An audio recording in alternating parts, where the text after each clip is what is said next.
Before we begin today, I would like to take a moment to welcome our newest member to the Government Contract Review Committee, Senator Reginald Thomas. Senator Thomas, oh, there, right in front of me. Welcome and glad to have you. Clerk, please call the roll. Senator Boswell. Here. Senator Douglas. Present. Senator Thomas. Representative Chester Burton. Representative McCool. Representative Pollock. Here. Senator Meredith. Chairman Hart. Here. All right, first item on the agenda is the consideration of the minutes of the August 8th meeting of the committee. Motion by Senator Meredith, second by Senator Douglas. Clerk, please call the roll. Senator Boswell. Aye. Senator Douglas. Aye. Senator Thomas. Representative Chester Burton. Representative McCool. Representative Pollock. Yes. Senator Meredith. Chairman Hart. Yes. Motion carries.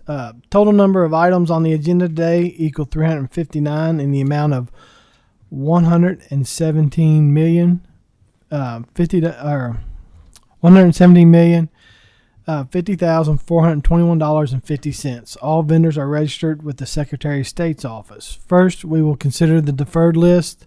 First item on the deferred list is the Department of Education, as is number 1 on the August routine PSC list. There's representatives. Please come forward. Is that one this one? Or is it deferred? Okay. If you would, please identify yourself for the record. There we go. Good morning. My name is Karen Worth. I'm with the Division of Budgets and Financial Management, Department of Education.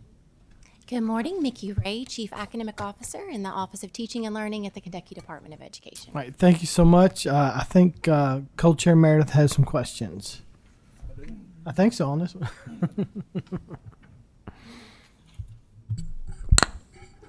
I do.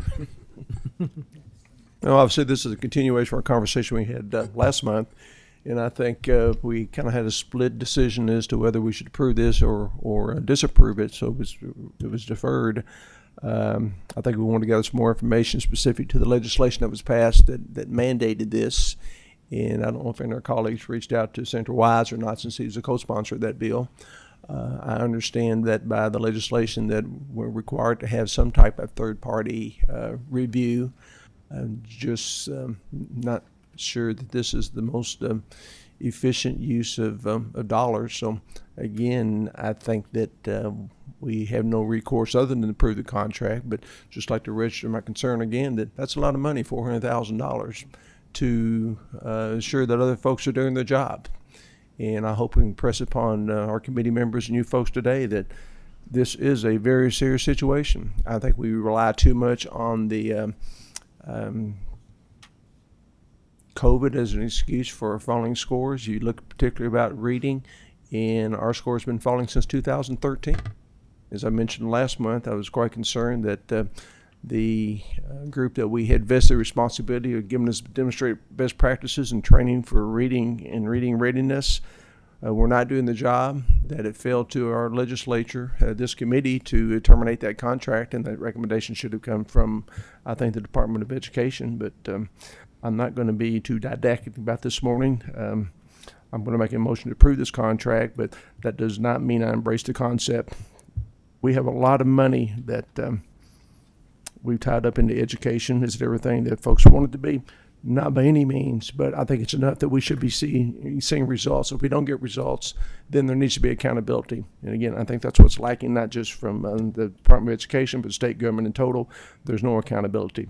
So I am very curious, and we'll watch this very closely, that as we move forward and we have this independent study, that if we don't achieve the results that we think we should desire, is who's going to accept responsibility for that, and where does accountability lie?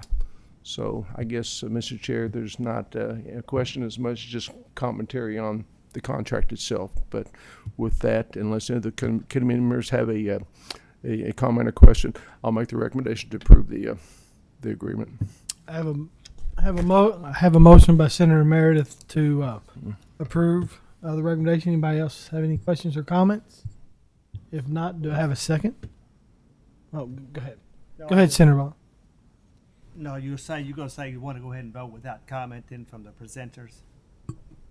And do you all have any further comments? Because this was an continuation from last.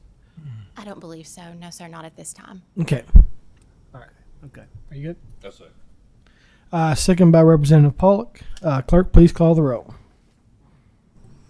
Senator Boswell. Aye. Senator Douglas. I've been explaining my vote.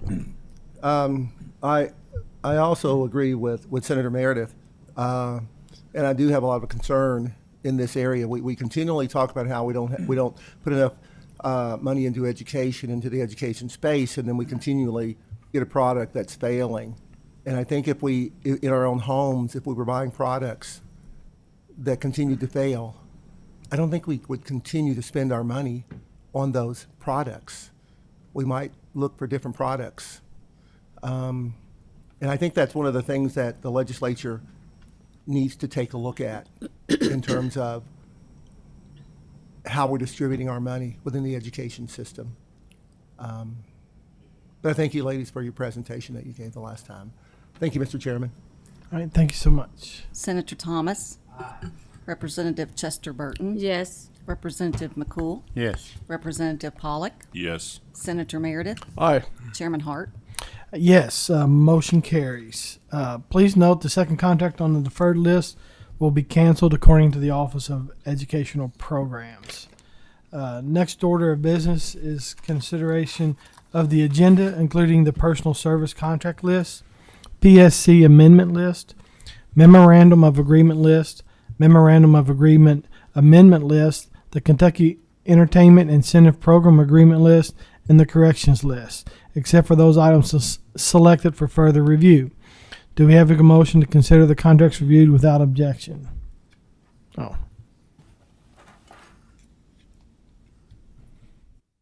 Do I have a motion?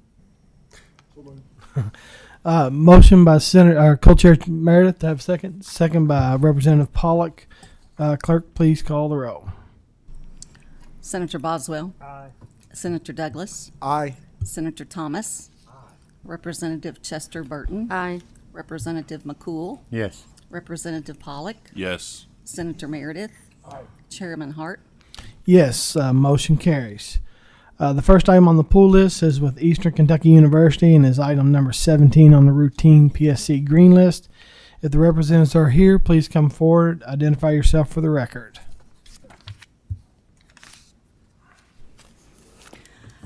Good morning, Chairman Hart, members of the committee. My name is Amy Scarborough. I am Eastern Kentucky University's Government Relations Officer. I have with me today Colleen Cheney. She is our Chief of Staff and our Chief Information Officer. Okay, and I've got a couple questions, and it's more for some information. I mean, just more education than anything. The first thing, let's see. I'm looking at my notes. Bear with me. Why does EKU need to spend $1 million to expand the marketing program? Just give us some background information and maybe some justification why that is necessary. Absolutely. Thank you for having us. The RFP was for up to $1 million. Last year, we spent approximately $560,000. We do not have a budget allotment above that this year, so that is an authorization, but we will be spending approximately $560,000 on this particular. This is for advertising.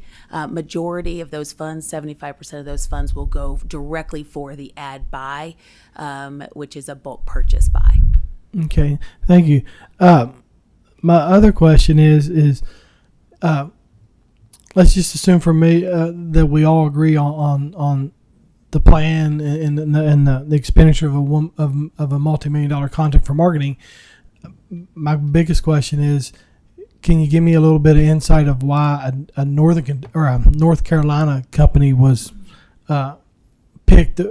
Was there not a Kentucky company or business that could have done the same job? Or Absolutely. Thank you for the question. We had 15 individuals respond to the RFP, 3 of which were Kentucky. One of those 3 were not viable, meaning they didn't respond to the RFP to the manner in which was necessary as an apples to apples bidder. The other 2, one was the firm that we used previously under contract the previous year, and the third firm was one that did not have an expertise in higher education. Okay. So was the North Carolina, is that a new firm that you're working with now? It will be a new firm that we are working with, yes. Their bid came in at middle of the pack. None of the Kentucky firms were the lowest bidders. And so this particular firm was a middle of the pack bidder with regards to price point. And they're going to be able to offer something that you wasn't able to get from the Kentucky firm. Yes, Can you they're- maybe expand on that a little bit? Absolutely. They have integration capabilities from our data set with the systems that we use that the Kentucky firms were not able to use or have not successfully used. That program is Slate. It's a higher education tool.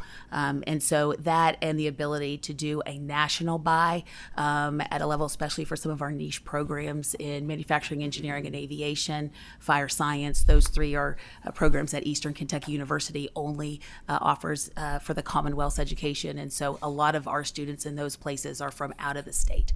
All right. Thank you. Does anybody else have any questions or comments? Yes, sir.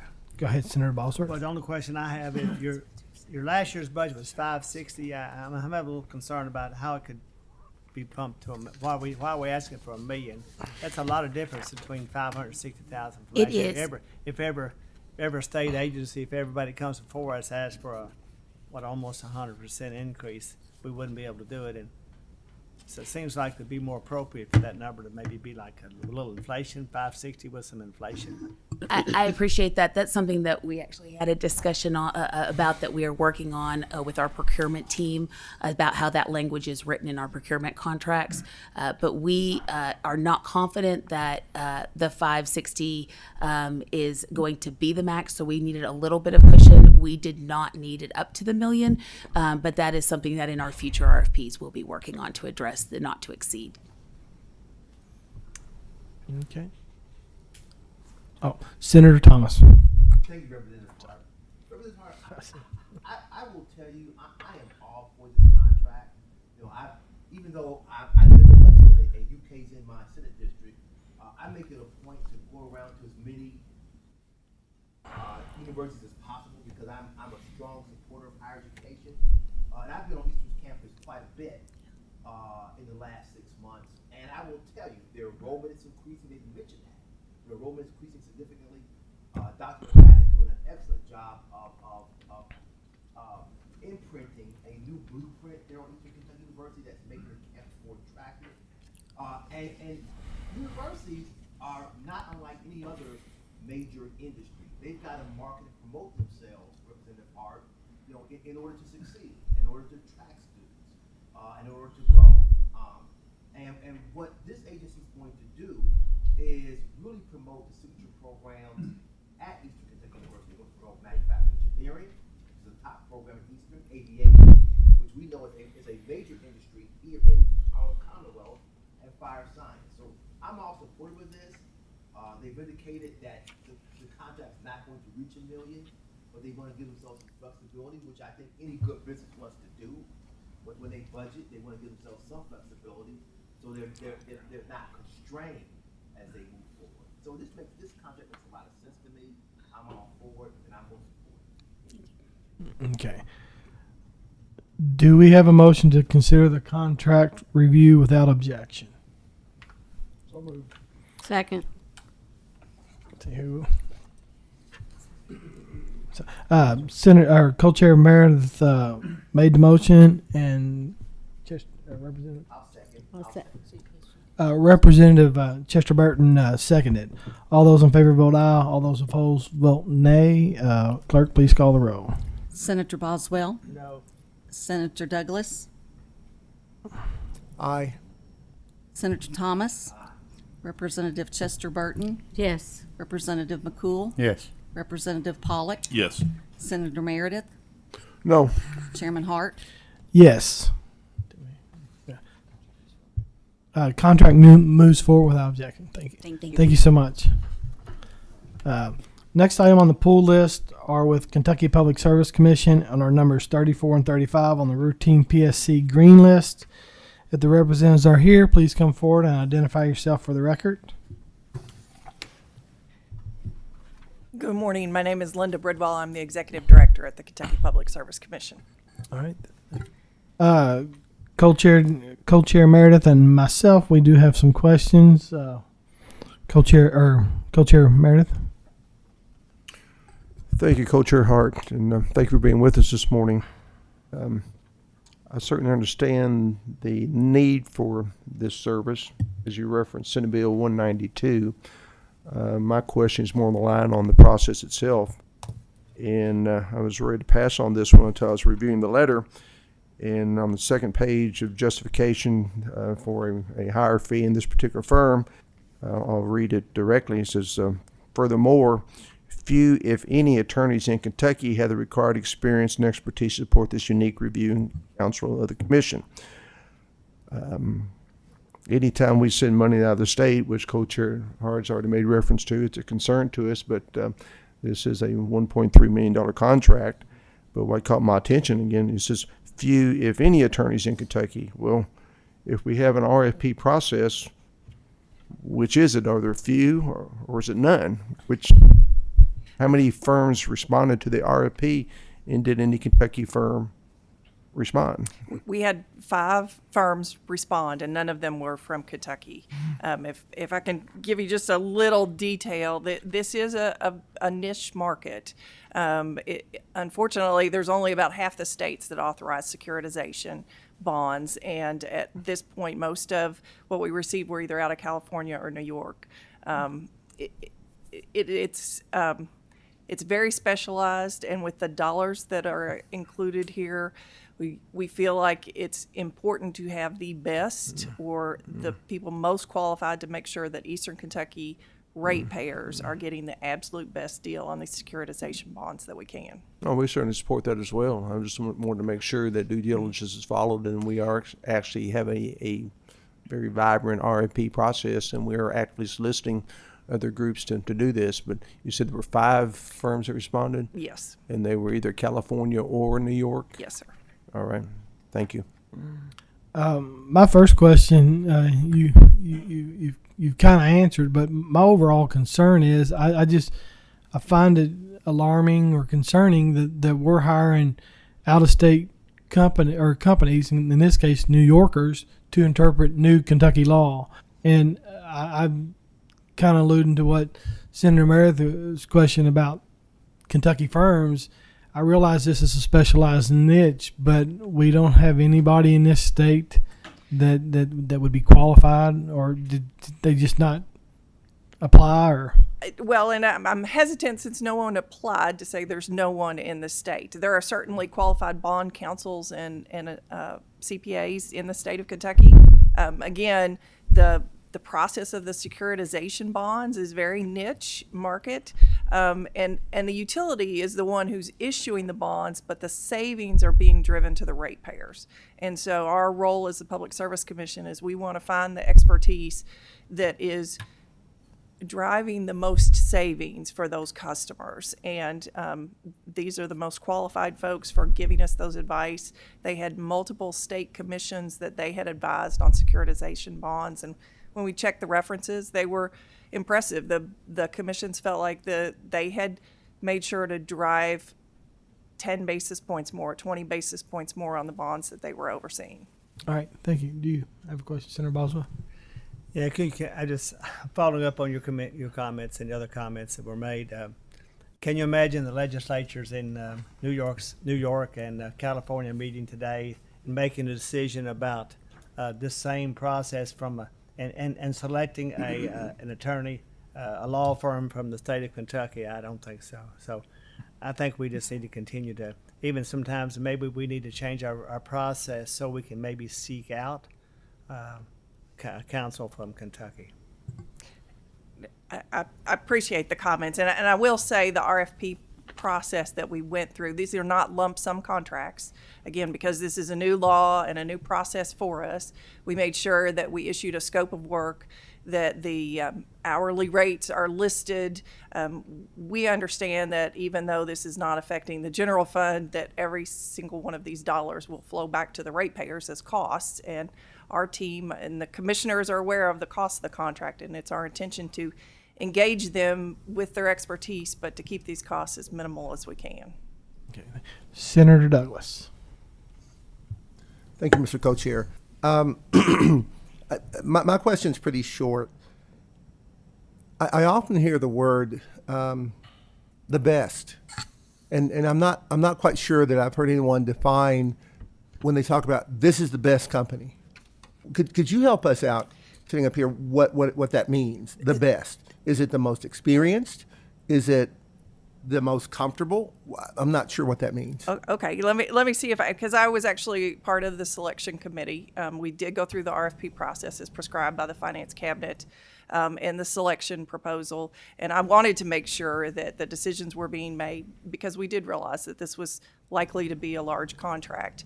This firm had worked on, again, there's only, I believe, 27 states that authorize bond securitization or securitization bonds. This particular firm had worked in 9 of those entities, working with other commissions to advise them.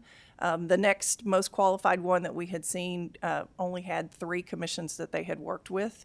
And again, when we were checking the references, the comments were made that the folks that had worked with them said we felt like they went above and beyond driving the savings to the customers, which is the ultimate goal at this point. Any further questions? If not, do we have a motion to consider the contract reviewed without objection? Motion by co-chair Meredith. Is there a second by Representative Pollock? Just verify you're doing 34. And just for clarification purposes, this is for both 35 or 34 and 35. Excuse me, no, I have questions about that. Okay. If you want to continue the question, we can do that. That'll be fine. Go ahead. We're talking about Contract 35, which is Sabre Partners, LLC. And again, it goes with the process, not the firm itself. So can you walk me through a little bit how that RFP took place? And maybe I should have been a little more specific about this. So we put out one RFP so that we gave them the option of either being legal or accounting or both. So because we need that advice, we do not have, none of the commissions across the country have in-house expertise. We are looking to engage. These 2 firms came in, they had worked together in multiple locations, but they did not come in partnered, they came in separately. So we had the option of looking at different firms, but we were looking specifically for a legal and for the accounting advice. So of the 5, these were 2 of the 5 that we selected. So there's one RFP for 2 scopes of services. Yes, the scope of service defined either legal or accounting or both, so that it allowed them to partner, or if a firm had both expertise in-house that they could put in on it, or if they were only looking at piece. And that's again why we wanted to go with the hourly rate and not a lump sum rate, so that if we feel like we need more financial advice, that we're not limited or constricted with only the lawyers or only the accountants. Well, I'll commend you, Ms. Birdwell. You've done an excellent job of explaining this very complicated process to us. And let me assure you that my questions aren't a challenge to anybody's personal integrity. Just want to make sure the process is being followed, and that too many times we see contracts that it appears to be, well, we're doing this because I know a guy who knows a guy. But obviously you've done much more detailed work on that, and I appreciate your explanation and appreciate you being here this morning. With that, Mr. Chair, if there's no other questions, comments, I want to make a motion to approve both contracts. Representative Paul, or Co-Chair Meredith, motion to approve both contracts, seconded by Representative Pollock. All those in favor vote aye. All those opposed vote no. Clerk, please call the roll. Senator Boswell. Aye. Senator Douglas. No, but explain my vote. Mr. Chair, the cost of doing business in New York State, pardon me, is quite different than the cost of doing business here in the Commonwealth of Kentucky. And I'm just concerned about the numbers. I'm concerned that we're continually seeing contracts, especially in the legal space, where the amount of reimbursement continues to go up and up and up and up. And I know, and I know that it's not your responsibility. There's nothing you can do about that. But I really want those who are looking in this space to start hunting for people here in the Commonwealth. We have a lot of expertise here in the Commonwealth, and we're not utilizing the expertise here in the Commonwealth. And we won't get experience in this area in the Commonwealth unless we use the people in the Commonwealth. Thank you, Mr. Chair. Senator Boswell. May I change my vote, please? Is that We haven't permissible? voted yet. I have. Yeah, go ahead. No. All right. Senator Thomas, Mr. Chair, I'd like to explain my I vote, please. Mr. Chair, I'd like to explain my I vote. Yeah. Oh, go ahead, Senator Thomas. I'm sorry. Thank you very much. Ms. Burtwell, this is my first time on the committee. My committee members know I'm not shy about expressing my opinion. But I am the new kid on the block. So, I'm going to play ball today, and I'm going to vote aye on this. But I listen to my Senate colleagues, who I have a great deal of respect for, and we work very closely together. Senator Meredith, Senator Douglas, Senator Boswell. And I want you to know, and I want anyone who comes before this committee to know in the future, that I fully agree with them. And I think we ought to start putting our money back into Kentucky. And maybe this strikes a particular nerve with me since I am an attorney. And I know the quality of attorneys we have in this state. And I like to see our state funds go to state attorneys. Senator Boswell made an excellent point. If we were in New York today, in Albany, where the capital is, and we had a Kentucky firm coming to them saying we want to do securities work in Kentucky, and the legislature had to vote on that, they would laugh that contract out of the room. Senator Boswell's right about that. So I'm going to vote aye today, again, because this is my first time on the committee. But I will tell you, if I continue to see this pattern of us giving huge sums of money, millions of dollars, to out-of-state firms, I will vote no and agree with my colleagues here on this committee. But I vote aye today. Representative Chester Burton, Aye. Representative McCool, Yes. Representative Pollock, Yes. Can I explain my vote? Yes, go ahead. Those firms, those businesses, those people in the state of Kentucky, we welcome your bids to these contracts. Whatever that looks like. My understanding today is it's open for bid. And apparently there was 5 out-of-state only bids offered. So, as we talked about all day long about here in Kentucky, we, the people doing business and firms, accountants, all these folks, step up, look for these opportunities to bid. We want to do this here in the state of Kentucky, but if we do not have something to work with, it's kind of hard to do. Thank you. Chairman Meredith, Aye. Chairman Hart, Yes. Motion carries and moves forward. Thank you so much for being here. The next items on the pool list are with the Office of Controller and is items number 41 on the routine PSC green list and item 39 on the PSC amendment ivory list. And we're going to do these one at a time. So if representatives are here, please identify yourself for the record. My name is Robert Long. I'm Deputy Secretary of the Personnel Cabinet. Okay. On item number 41, Co-Chair Meredith and I both have questions. So, Co-Chair Meredith, you can go.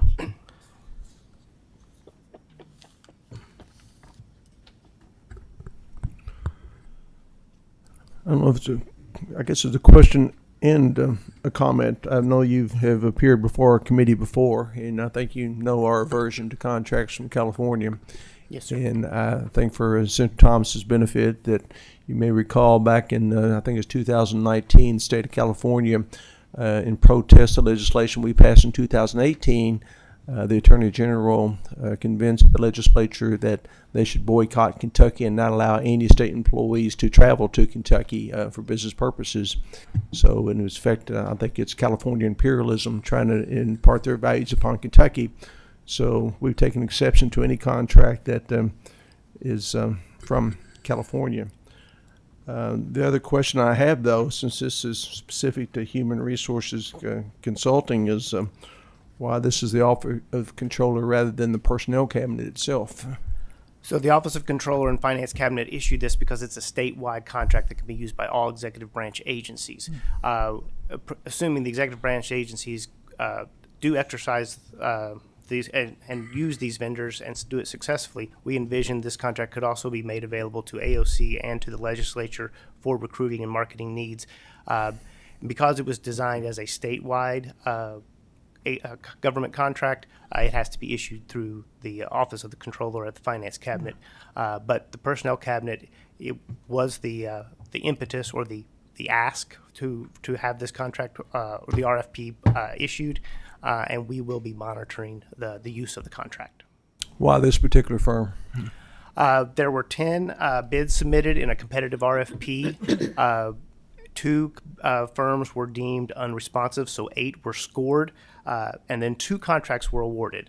The earlier contract was reviewed by this committee in July and was approved, and this contract is now before, and they were just simply the 2 highest scored vendors in the competitive RFP process. Who was the other contract awarded to? Deloitte Consulting. Any Kentucky firms? There were, is my understanding, I was not on the scoring team. My understanding is there were Kentucky firms.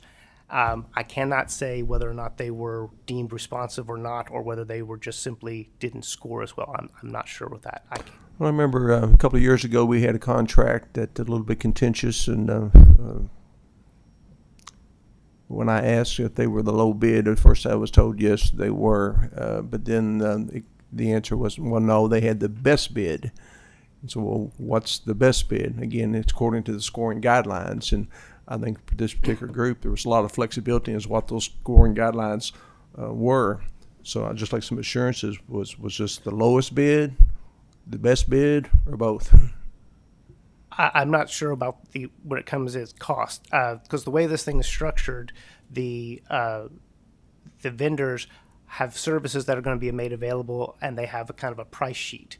The using agencies will be able to develop a scope of work, submit that scope of work for review by the Personnel Cabinet. The Personnel Cabinet will approve it, and then they'll be able to go to the both of vendors to allow them to submit basically a proposal on how we're going to meet this need and what is this cost going to be. And the agencies will be able to kind of force the 2 firms to compete with one another to best service their needs.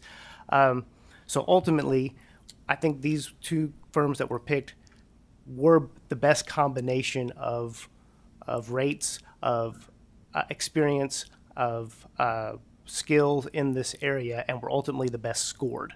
It's hard to really, I think, say exactly, because we're not sure exactly how they're going to be utilized, how they're going to be priced. When we develop these scoring guidelines, is it done before the RFP so everybody has an understanding of what we're going to be looking for? Yes, the scoring guidelines are published in the RFP, and the vendors are made aware how they will be scored. Are the guidelines, the specific parameters, are they weighted? Typically, yes. Do you know how much pricing? In this particular instance, I don't know what the weights were for the different scoring categories. I'm just curious.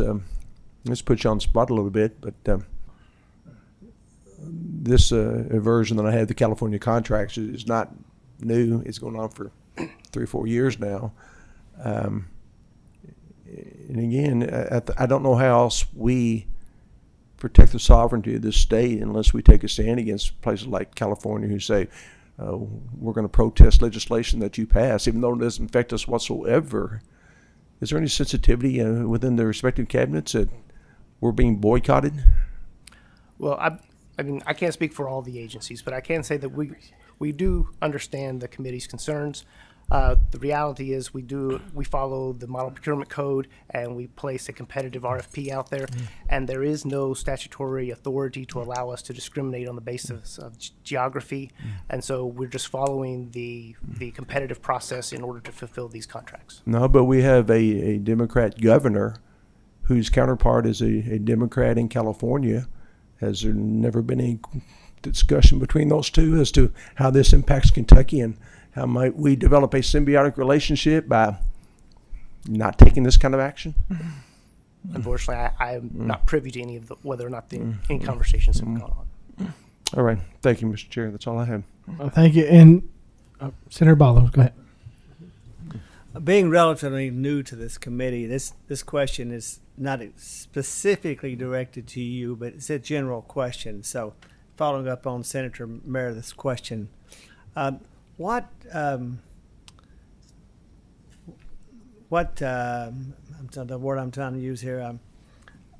How do we know we're totally independent when we make a decision? As far as, for example, talking about California, we know that there are a lot of money, a lot of political contributions coming into our state.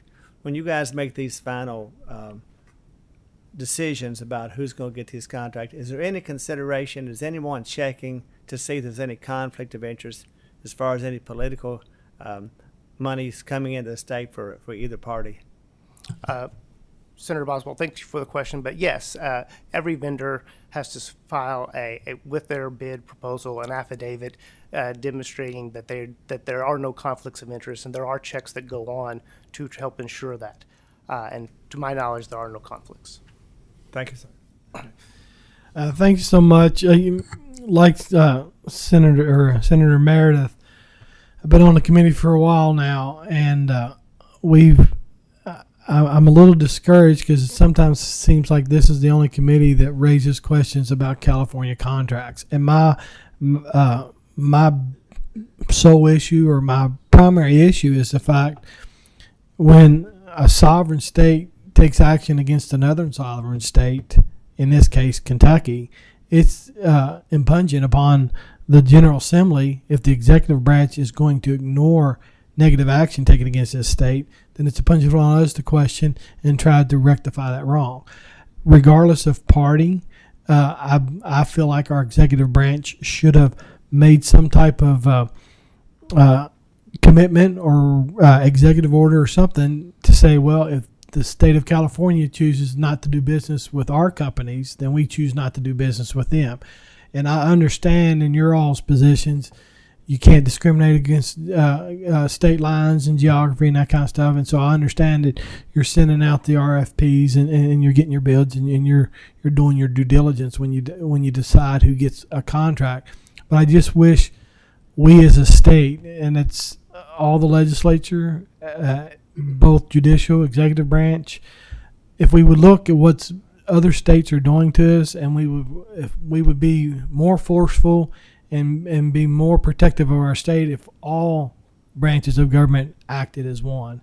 And that's my concern. That's my commitment, not only to the state but to the members of this committee. As long as California contracts come in front of us, until this situation is rectified with the state of California, I will always pull them to question. So I concur with what my colleagues have said, and I'm not trying to put you on the spot.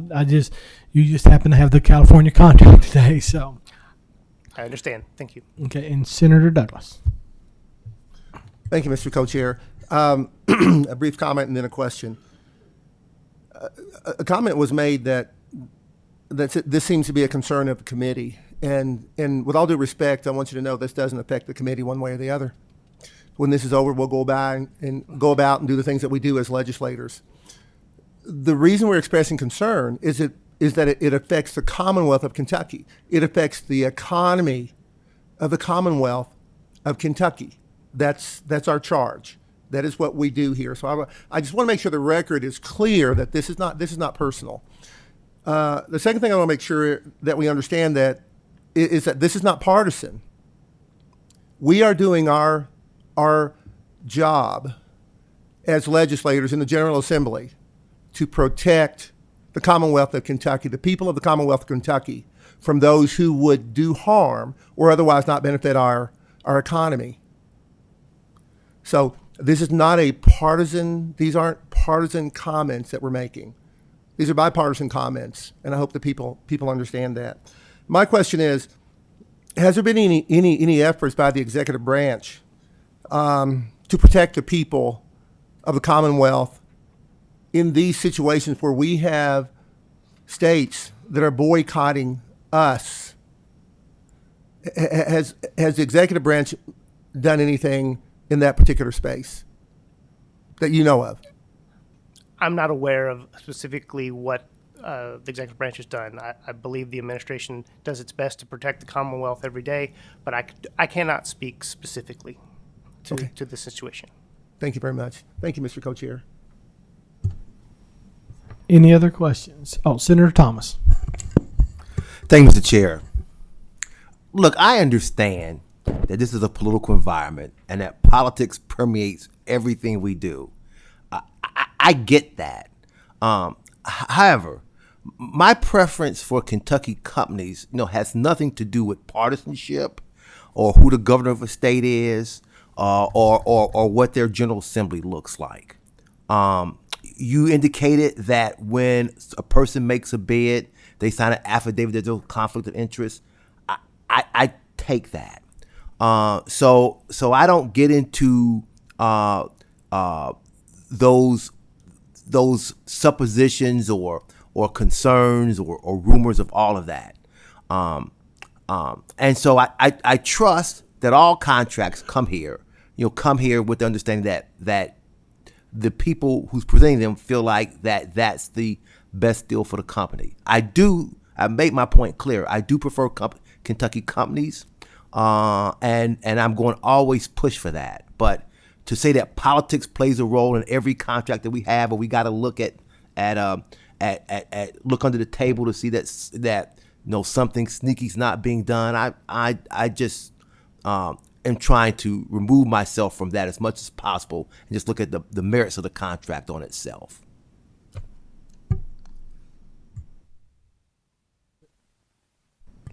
If there's no further questions, do I have a motion to consider the contract reviewed without objection? I make a motion. I have a motion by Representative Chester Burton of approval. Second. Second by Co-Chair Meredith. All in favor vote aye. All opposed vote no. Clerk, please call the roll. Senator Boswell. No. Senator Douglas. I have a comment on my vote, Mr. Yes, go ahead. We are where we are today, but I think united we stand, divided we fall is not just a bunch of words. And I'm tired of that being a bunch of words when it comes to our three branches of government, which are co-equal. I think what our charge is and what we're elected to do by our constituents is do what is best for the Commonwealth. And that means standing up against others who would otherwise try to do us harm in any way, so that we can all across our states stand on an equal footing. I would like to see all our branches of government take that kind of a stance and say, if you're not interested in playing ball with us fairly, then perhaps we need to have a different conversation. Again, I'm voting aye, but I do think that the people elected us to do more than sit on our hands and just say, okay, let's do this.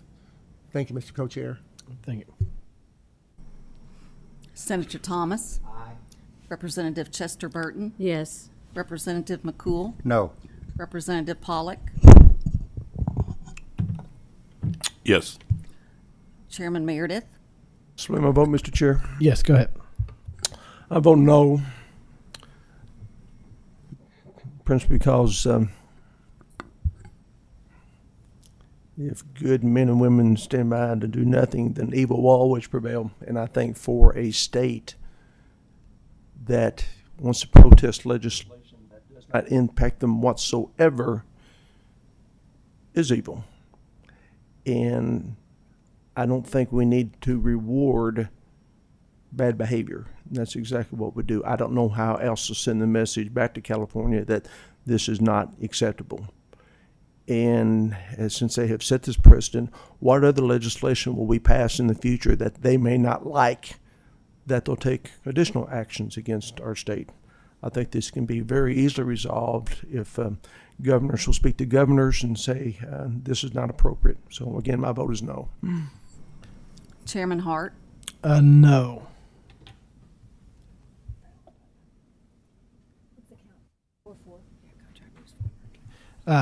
We have a vote is 4-4, so the contract will move forward. And thank you for your comments and for coming today. Thank you very much, and we appreciate this committee's review. Thank you. All right, thank you. The next item that we're going to be discussing is item number 39 on a PSC amended Ivory list. And I believe Co-Chair Meredith has some questions on that.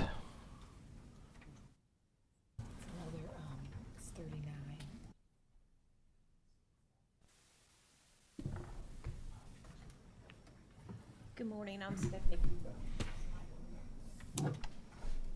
Good morning, I'm Stephanie Craycraft, and I am Deputy Commissioner of the Department for Behavioral Health, Developmental, and Intellectual Disabilities. Excuse me, is your mic on? I can't hear you. Yes. Sorry. I'm Stephanie Craycraft, and I'm Deputy Commissioner of the Department for Behavioral Health, Developmental, and Intellectual Disabilities. And I'm Jennifer Moore, Assistant Director with the Division of Developmental and Intellectual Disabilities. All right, thank you. Senator Meredith. Thank you for being here. We've seen this contract 2-3 years now. Yeah. It's a huge one, $41 million. I certainly understand it, but I'm just curious as to what actions are being taken to lessen our reliance upon contract services for these various entities, because we know we're paying this labor at a very premium rate. We had the same discussion at a task force meeting with the cabinet for Health and Family Services related to the issue of not having enough inspectors to do surveys over the last couple of years, surveys of nursing homes. And they talked about what actions they're taking to rectify that. So I want to know, does anyone view this as a concern? Is there a plan of action to reduce our reliance upon contract services? What are we doing to actively recruit personnel to fill these slots? Because this is a very expensive proposition for us. Yes, we do, and in our facilities, we have about 850 folks that are residing or being served there each day. They employ around 3,000 individuals. We do have a heavy reliance on contract staff right now. We have multiple nursing contracts. We encourage our folks to recruit and retain through state. And I don't have the numbers with me, but the Personnel Cabinet did recently adjust the salaries for nurses. So we do hope that will allow for us to recruit and retain more state nurses as well.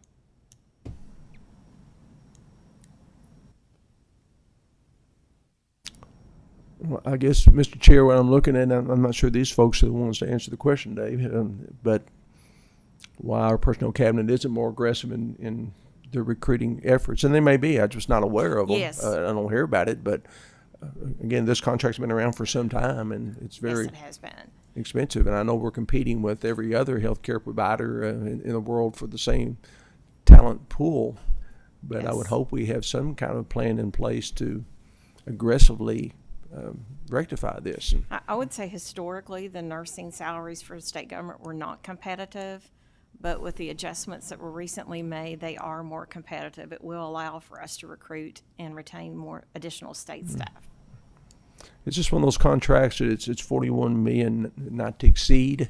Yes. So it may not be $41 million. Yes, that's Okay. correct. That's all I have, Mr. Chair.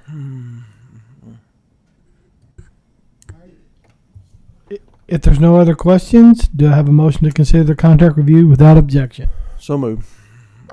Motion by Co-Chair Meredith. Do I have a second?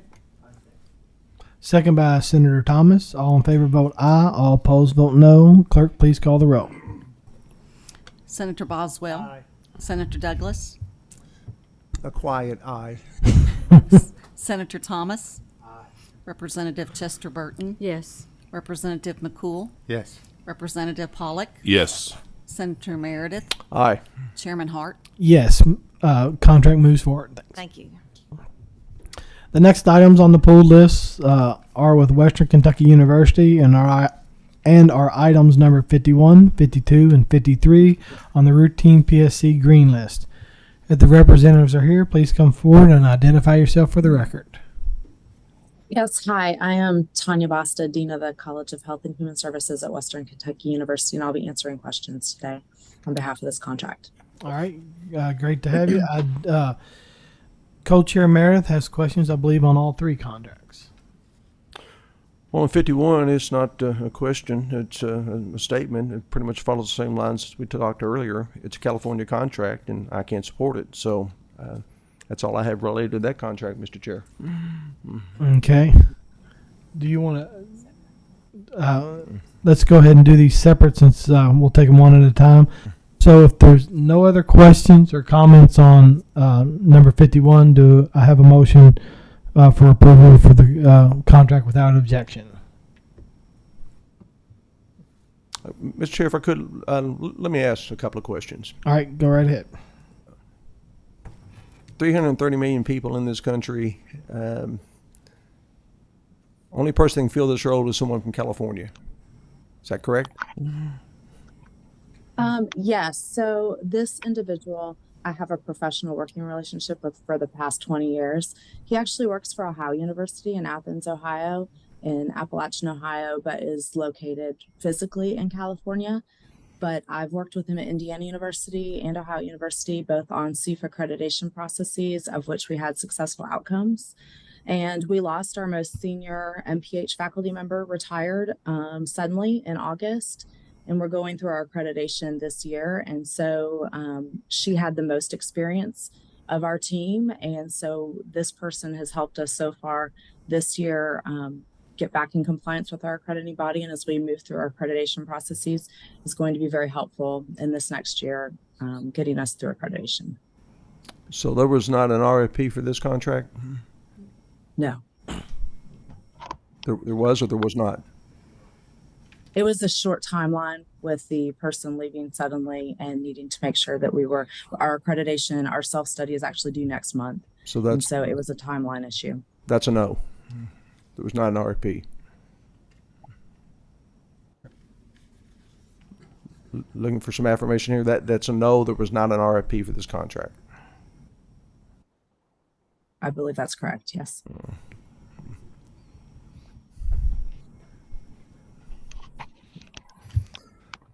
That's all I have, Mr. Chair. Okay. So do I have a motion to consider the contract for review without objection?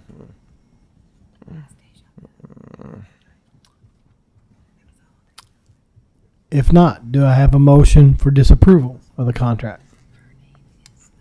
I have a motion by Representative McCool for disapproval, a second by Senator Bosworth. All in favor vote aye, all opposed vote no. Clerk, please call the roll. Disapprove. Senator Boswell. Yes. Senator Douglas. This is my alma mater. This is tough. But we got a California contract and we have no RFP. So I have to say yes. Senator Thomas. Mr. Chair, the motion is for disapproval, right? Correct. Mr. Chair, I'd like to explain my no vote. Okay, go right ahead. Miss Baston, where's Miss Baston? Is she still on the screen? I am, yes. Miss Baston, you understand it's not a good look when you testify before us that you want to give a contract to a friend because you know him. That's just not a good look when we're talking about state funds. However, It's a professional relationship. I worked with him in both places. it's still not a good look, Miss Baston. It's still, no one's saying it's not professional. I'm not insinuating that at all. I'm just saying it looks like you're helping a friend out here. However, I do vote no, and I'm willing to allow the contract to go forward because I'm very pro higher education. As I indicated earlier, I truly support significantly all our higher education institutions. And I understand how important accreditation is. And we certainly want Western to be accredited. There's no question about that. We want to be accredited. So for those two reasons is why I vote no. But I just have to say, I can understand why some of my colleagues might vote on the other side. I understand. Thank you. Excuse me. Representative Chester Burton. No. Representative McCool. Yes. Representative Pollock. Yes. Chairman Meredith. Yes. Chairman Hart. Oh, yeah. Or no. Yes. Yes for disapproval. I'm getting confused.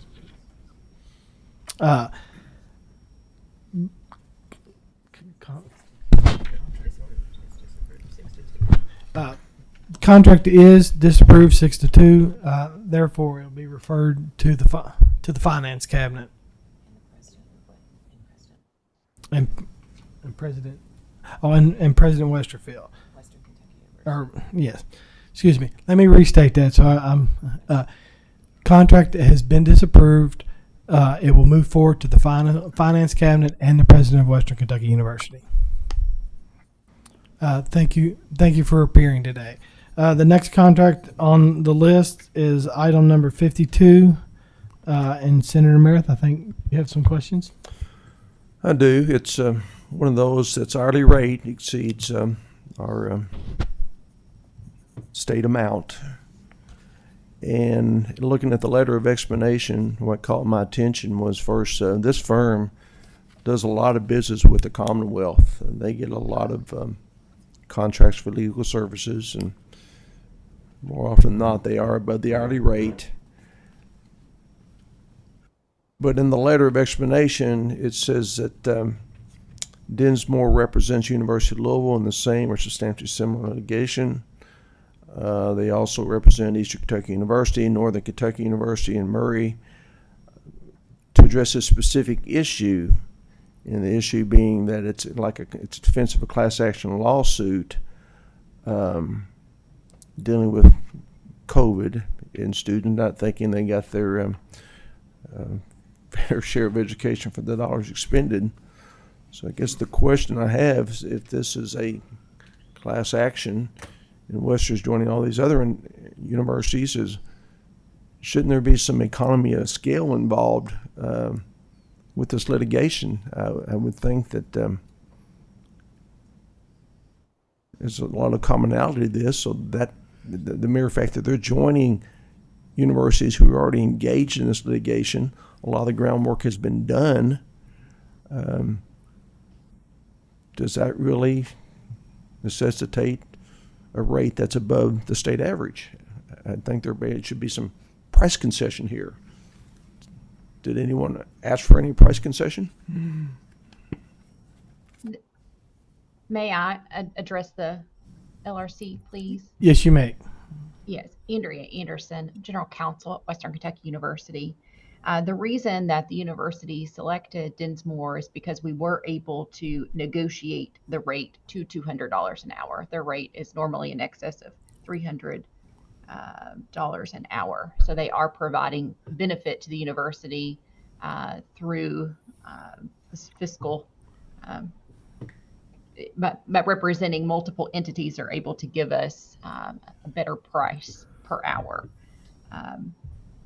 Dinsmore has expertise in higher education law, and this contract is for the particular case that's referenced in the letter.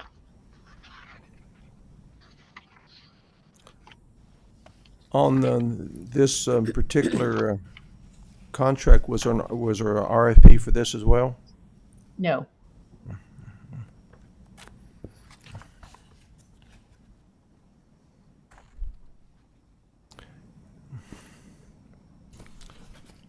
The issue in hand is that students' alleged denial of benefit other tuition and fees for the spring of 2020 because we shifted to remote learning. because of COVID. And Senator Thomas, you'll have to help me out here since you're an attorney. Are we dealing with the contractual law here? We are. There are contractual claims here. Senator Meredith, you're absolutely right about that. But again, in full transparency and to be straightforward with you as my colleague, I do support universities in defending this litigation. I know UK is the main defendant, and they are fighting this litigation. I support UK in their defense on this. So I am going to vote for this contract. It is a Kentucky law firm. I'm very familiar with attorneys that work with Dinsmore and Scholl. They're an excellent firm, and so I'm going to support this contract. That's my opinion. I appreciate the opinion, but the point I was trying to make is this is contract law. We've heard repeatedly in this committee meeting and ones before this that there's these niches one has that warrants a higher rate of legal fees. This looks to be pretty bread and butter sort of stuff. And should there be an RFP? Does it open up to other firms that historically don't get to do business with the state of Kentucky? Because, again, we do a lot of business with this particular firm, and just want to make sure that we're getting true value for the dollars that are expended. But and Senator Meredith, I understand your concern, but again, I know Dinsmore and Scholl. They are an excellent law firm, and the general counsel is correct that their hourly rate, she said over $300. Dinsmore Scholl's hourly rate is $400 an hour, and to get them to provide service for us for half of that amount, I think is a good deal for the university. And again, it's litigation that our economies of scale because they're representing other universities in the same class action. So that's just my opinion. I mean, certainly you're entitled to yours, but I think getting Dinsmore and Scholl for $200 an hour is a real benefit to this state, given the quality of that law firm. Well, in this particular area, I always defer to your judgment, but it always concerns me when there is no RFP. Just in theory, if there was an RFP and XYZ law firm says, I'll do it for $175 an hour, doesn't that give the universities a latitude to go back to Dinsmore and say, hey, we have a bid for $175. Are you interested in doing it for $175? Because it's almost like we give them carte blanche privileges because they already have an proven relationship with the state. And those things sort of bother me, but I'm not going to belabor the point. No, I understand that. And as you know, I just voted against I did vote for Worcester to have that contract. But again, I was disturbed that you had a contract being let out without an RFP to a friend of someone. I understand your concern, and your concern is justified. Let me be clear. I think your concern is justified. I'd like to also say that this contract was approved last year, so we are in the middle of litigating this case at this point in time. That's all I have, Mr. Chair. Okay. Any other questions, comments? If not, do we have a motion to consider the contract review without objection? Make that motion. Motion by co-chair Meredith, second by Senator Thomas. All those in favor vote aye. All those opposed vote no. Clerk, please call the roll. Senator Boswell. Aye. Senator Douglas. Aye, but make a comment, Mr. Co-Chair. Yes, go right ahead. I'll make it fast. I want to make it clear that no one is questioning the competency of this legal firm. No one that I've heard up here. So that's not an issue.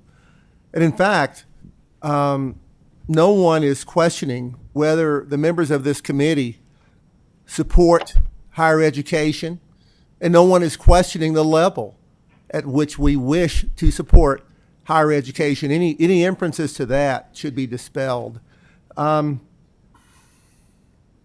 think it is the responsibility of this committee to put the concerns and the needs of the public ahead of any of the institutions, whether that is in the higher education level or any other education space. We are here about our public here in the Commonwealth. The one thing I really do want to see in the future are RFPs. That's the way business is done, and that's the way we should do business. We shouldn't continue to simply say, well, yeah, I know we have these rules, but we don't need to follow them. That's why we get where we are, Mr. Co-Chair. Thank you very much. Okay. Senator Thomas. Aye. Representative Chester Burton. Representative McCool. Yes. Representative Pollock. Yes. Senator Meredith. Aye. Chairman Hart. Yes, motion carried, or contract moves forward without objection. Thank you all so much for being here. Thank you. The next item is item number 53 on the PSC green list. Senator Meredith. This is the third time our committee has seen a contract with this particular firm that's, again, based out of California. I'd like some explanation as to why we've seen 3 contracts rather than just one. Greetings. Can I take the floor and try to provide some context? Please identify yourself for the record, please. My name is Austin Griffiths. I am a associate professor at Western Kentucky University and the director of our Center for Child Welfare. It's good to be here today. Great to have you. Go ahead and continue. Appreciate it. So the main thing is I'm here with a couple of my colleagues. We're social scientists and we need a tech partner. The reason that there are 3 iterations of this versus 1 is that we have applied for, and uniquely, we were the first team from Western Kentucky University, very excited about this, to get a kinetic product development grant. And that's something that happens every 6 months. So we have to keep coming back and competitively seek approval and funding every 6 months. But the good news is the product is excellent. We're doing well. And this is the last round of funding that we will need. And if we don't achieve this last round of funding in December, effectively the product's not going to make it. But we're at a place right now where this is the last amount of funding that we're going to need to solicit. I do have some information about, which y'all have potentially heard before as we've been here before, about Kentucky agencies and firms that we have solicited and worked with and assessed that weren't necessarily able to be up to industry standard. That's why we went with California. But to answer your question, that's why we're going this another time, is because the funding model is every 6 months. We have to competitively reapply, and they have selected us every single time. We're very excited about that. Well, in the contract description, it says this is for scenario 4 of the MVP package. Can you refresh my memory as to what scenario 1, 2, and 3 are? Absolutely. So this big picture, it is a virtual reality training system designed to assist child welfare workers, of which I worked in child welfare in the state of Kentucky for several years, in reducing implicit bias when working with families and children. So there's a lot of proprietary stuff, but we have created 3 unique, innovative scenarios. And this is designed to create a 4th scenario. So big picture, without getting into a lot of specifics, this provides an avenue for individuals that are involved with this VR platform to engage with diverse families, so they can have a unique experience of in a way that they might not otherwise before or while during, they're involved with the state in a way that would be in legislative or effectively practice in a statutory capacity. So we want to create one more scenario, and we want to refine and really improve the user experience. So this is ready to have a minimally viable product by December, so we're ready to launch. And there really is a race to market. This is a really important thing when you're talking about the implications of implicit bias on behalf of families and children. No doubt something that has been readily apparent to all of us working in child welfare in Kentucky, and certainly beyond, for many years. Well, I think you're making a very broad assumption there that implicit bias training is imperative to the outcomes of whatever you're attempting to do. So who's the audience for this? The audience for this Yes. is certainly child welfare agencies, not only in Kentucky, which I've personally talked to for many years. There's a gap. This is part of their protocol and their design and their pillars on behalf of improving response to and improving training for recognizing, understanding implicit biases, but also around the country. I've talked with commissioners in DC, commissioners from Oregon, commissioners from other states in Texas. This is really a place where individuals are working to better better train and improve their child welfare practitioners on not only just starting with a better awareness, right? So implicit bias is really having a better awareness to be able to objectively realize. I guess the best way I can put it is when I was a frontline child welfare worker, there's a lot of stress and pressure, and it's really about, is this poverty or is this child abuse, for example? That's the best way I can put it in a lot of ways. So we're really working to try to innovatively create an accessible, quality way that we can help individuals have this experience to improve training so we can get at kind of the root of some of these issues that we see across society. Well, poverty is not necessarily driven by racism. It's certainly a role in it. But aren't you making an assumption here that our current systems are inherently racist? So Absolutely we not. have to I would provide never this. do that. We have to provide this training. Absolutely not. I would never do that. I appreciate you saying that's a great point. I would never assume that. Thank you, though. Well, recent literature I've read says implicit bias training is not effective for various reasons. First, is this going to be mandatory for everyone who participates in these programs, or is it voluntary? So a couple of good points there. Implicit bias training might not be effective because it might not be immersive. There's nothing like this on the market, and this is very unique and novel, and that's why we're working innovatively with a tech partner that can assist us moving forward. Is it mandatory? I'm not a legislative person that is going to be designing mandates.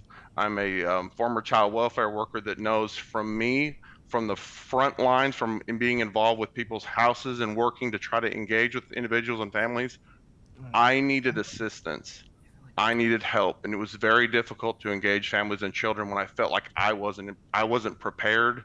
And so the question about, is it going to be mandated? I could never answer that, but I will say that I'm dedicated to improving the lives of families and children, and that's what we're trying to do. I appreciate that, and I know you're speaking from your personal experience, but I think most of the decisions we have to work with need to be data driven.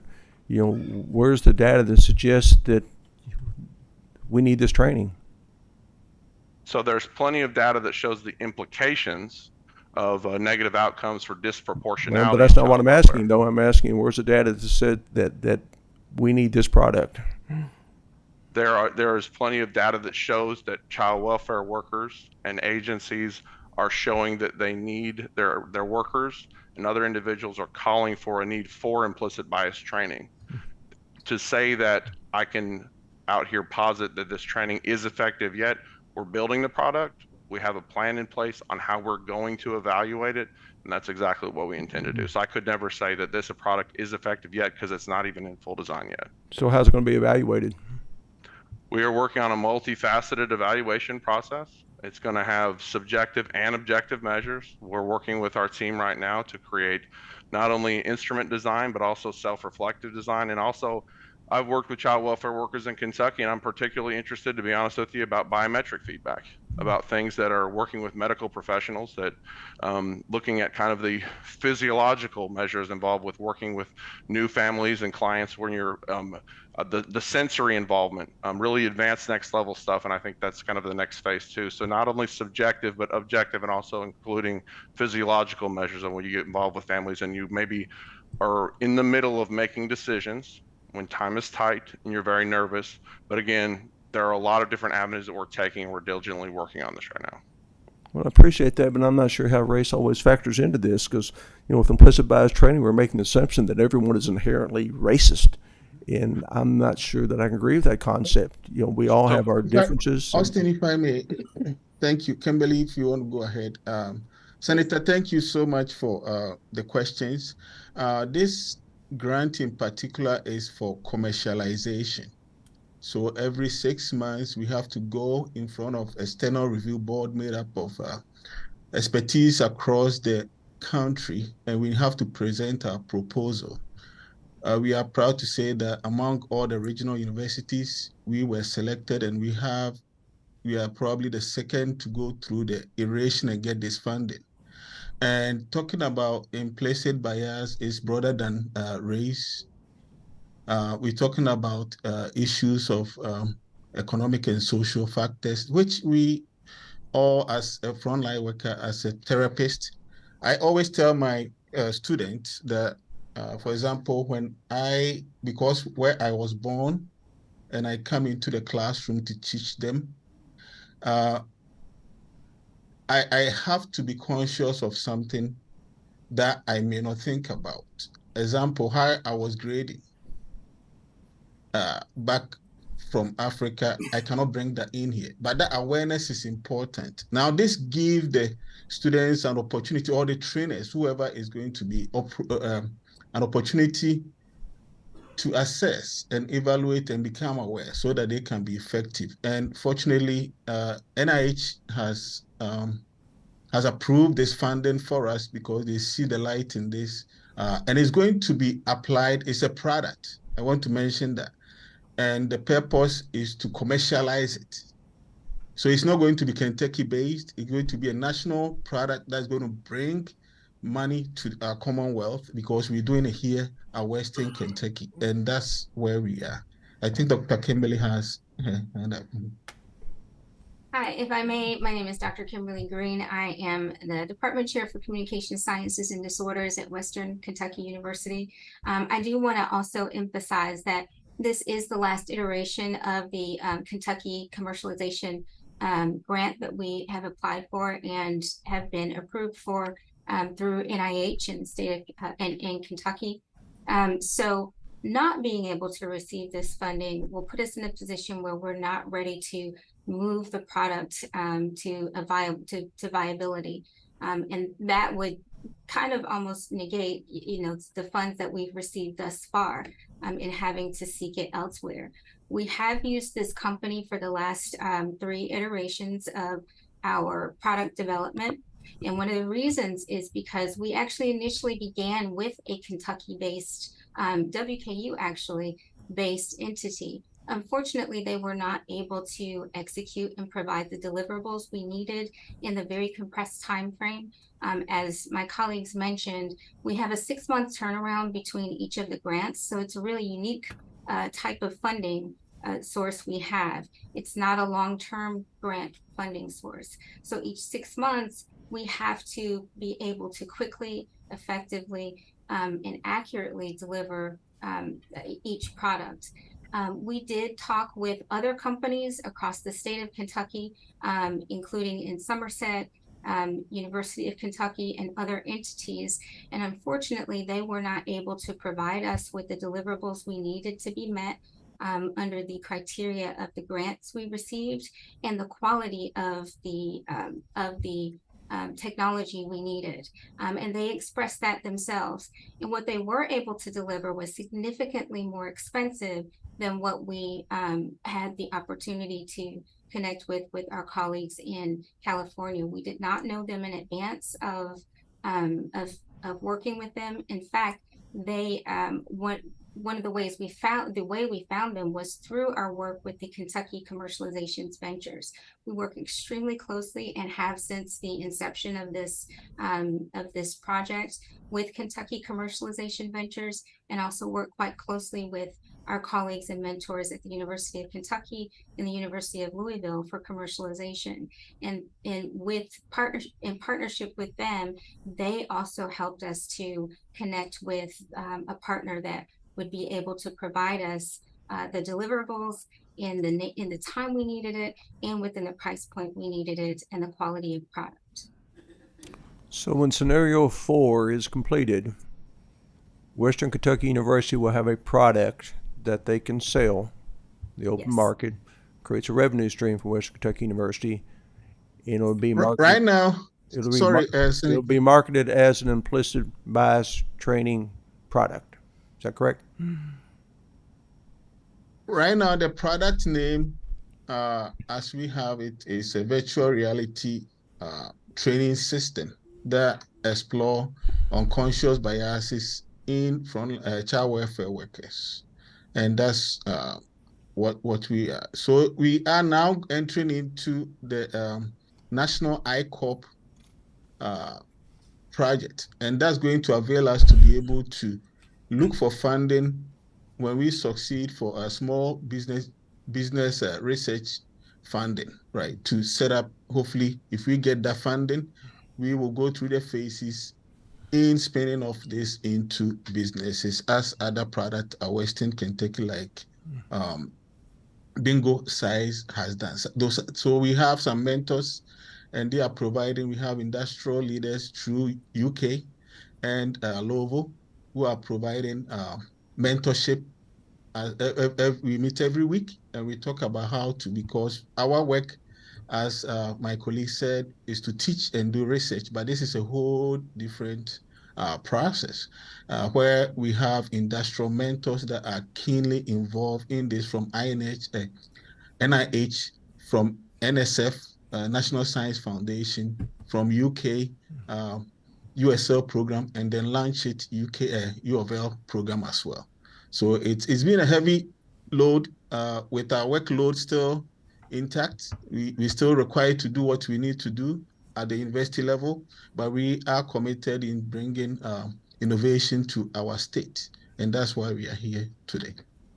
Well, thank you, but I understand the complexity of the process and understand we're under a timeline now to get this completed. But again, when it's complete, we will have a product that Western Kentucky University will sell as an implicit bias training module, service, whatever you want to call it. It's a matter of semantics, but that's the intent. That's Yes, the intent. the intent is to spin out into a business, to this product for commercialization, yes. Well, unfortunately, from a personal opinion here, it's a flawed product and one that I don't think there will be a long-term market for. But I guess that's a different discussion for a different day. But, Mr. Chair, that's all I have. Senator Thomas. I'm sure it comes as a surprise to no one that I come from this from a particularly different viewpoint. I would say that having grown up in America and having lived in numerous regions across this country and been educated in numerous areas across this country, it's certainly been my opinion, Senator Meredith, that implicit bias is rooted in American society and exists to this present day.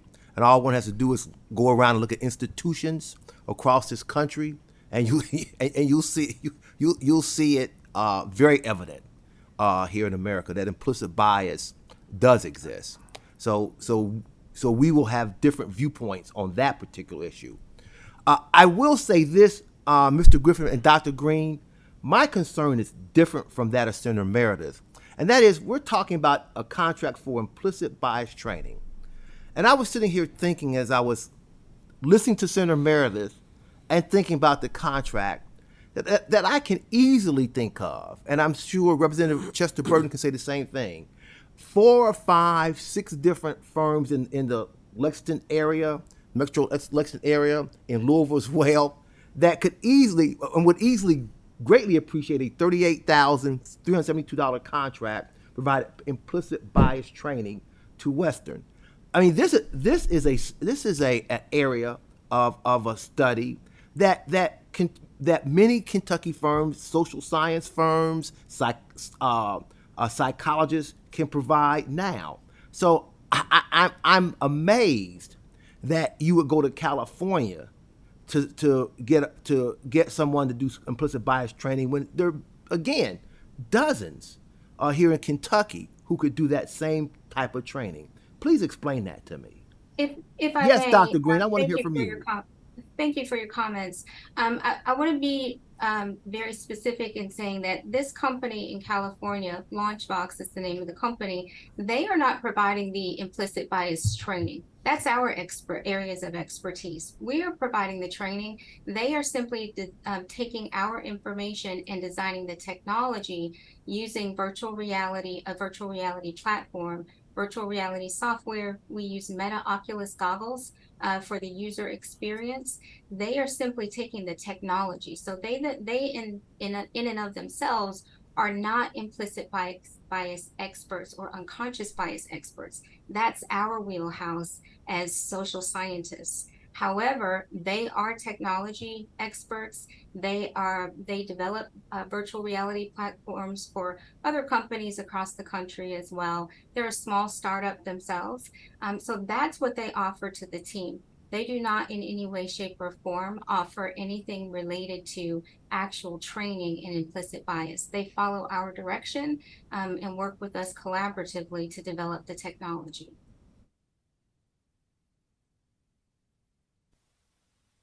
Okay, Senator Douglas. Thank you, Mr. Co-Chair. I'll try to go through this very, very quickly. Again,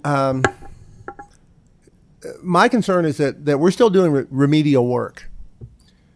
There's no question that implicit bias exists.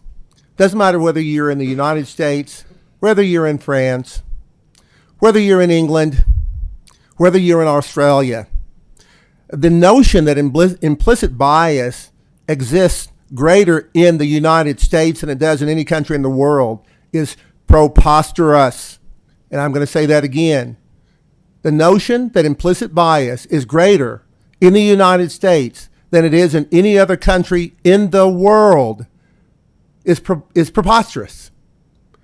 But we tend to focus on those things as the little battles that we want to fight, as opposed to looking at what we need to do as a society. Implicit bias begins when we're born. Anyone with a brain will tell you that.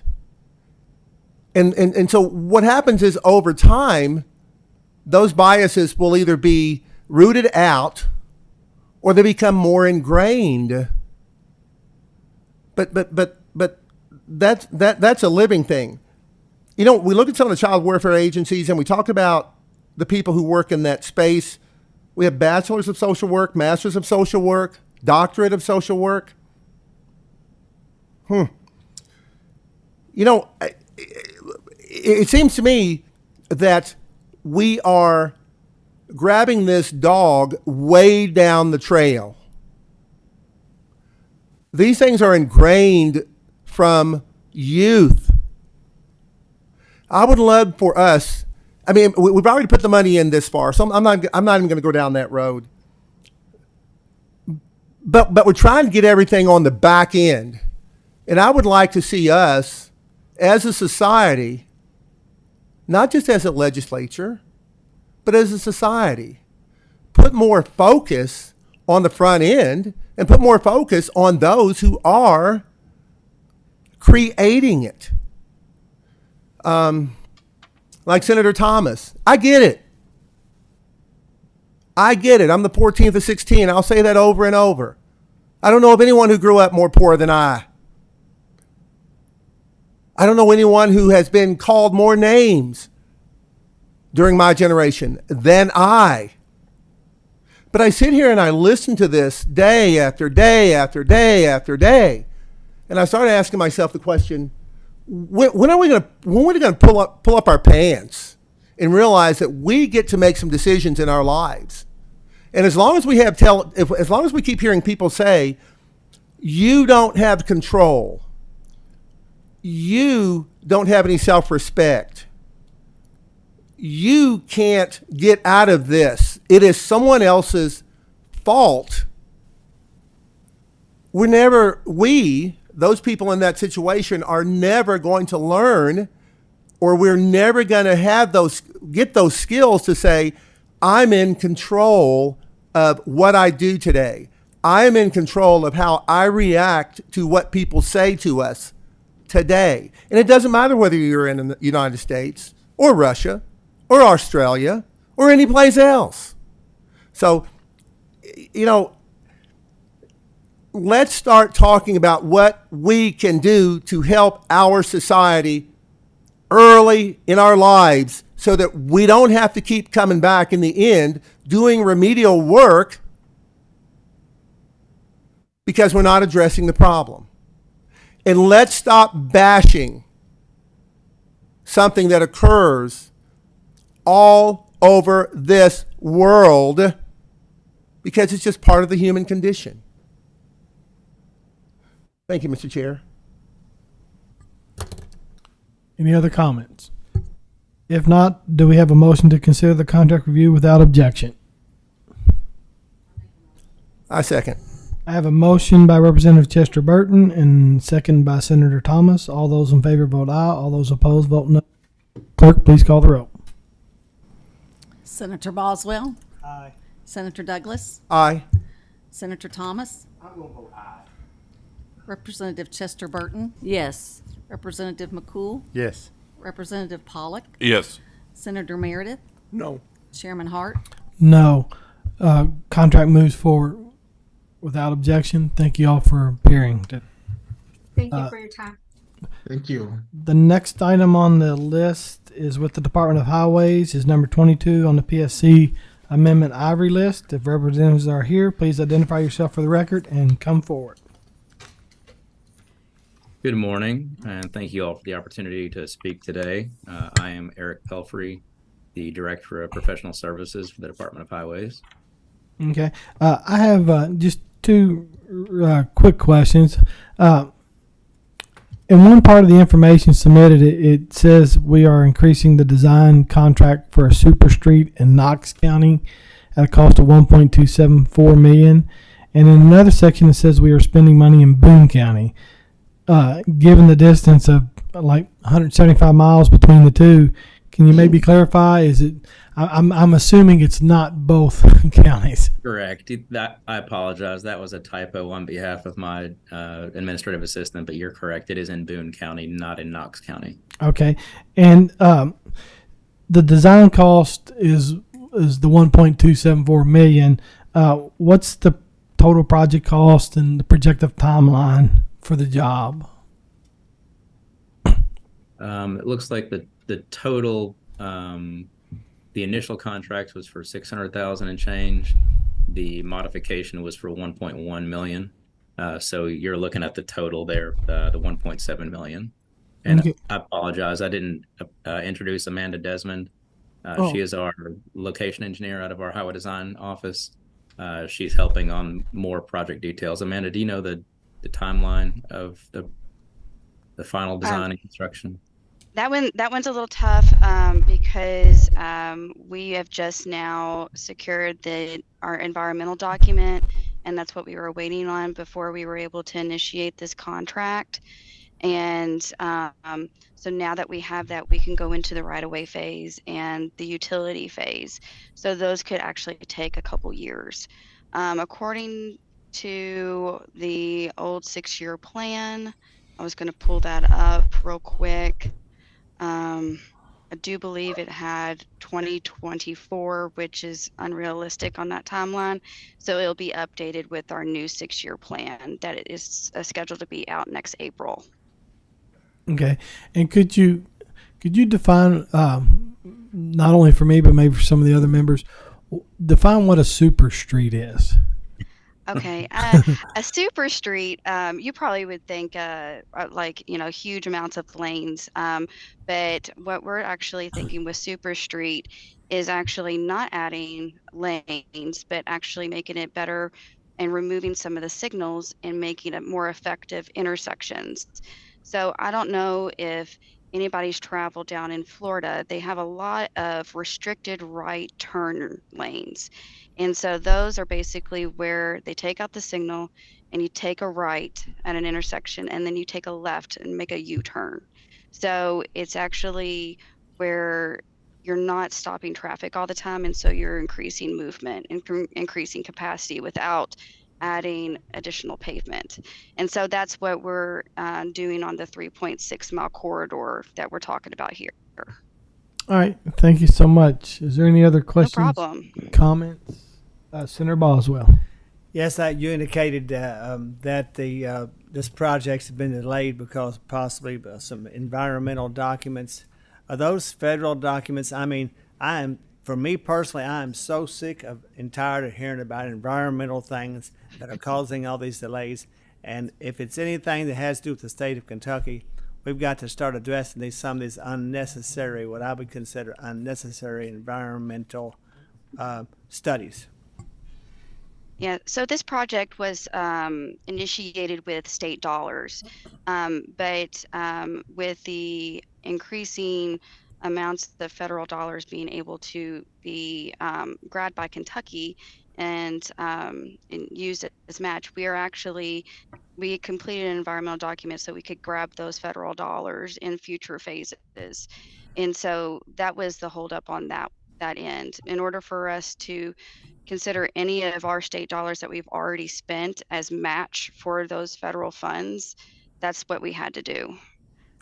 And that was what our office was guiding us to do. Thank you. No problem. Any other comments, questions? If not, do we have a motion to consider the contract reviewed without objection? So moved. Second. Motion by Representative McCool, second by Senator Douglas. All those in favor vote aye. All those opposed vote no. Clerk, please call the roll. Senator Boswell. Senator Douglas. Aye. Senator Thomas. Representative Chester Burton. Yes. Representative McCool. Yes. Representative Pollock. Yes. Senator Meredith. I enthusiastically vote aye. Chairman Hart. Yes, contract moves forward. Thank you guys for coming. Thank you so much. Appreciate it. The final item on the pool list is with the Kentucky Community College System and is item number 38 on the PSC Amendment Ivory list. KCTCS has requested a deferral due to their expert on the contract being out of the country. Do we have a motion to defer the contract review without objection? Second. Motion made by Co-Chair Meredith, second by Senator Thomas. All those in favor vote aye. All those opposed vote no. Clerk, please call the roll.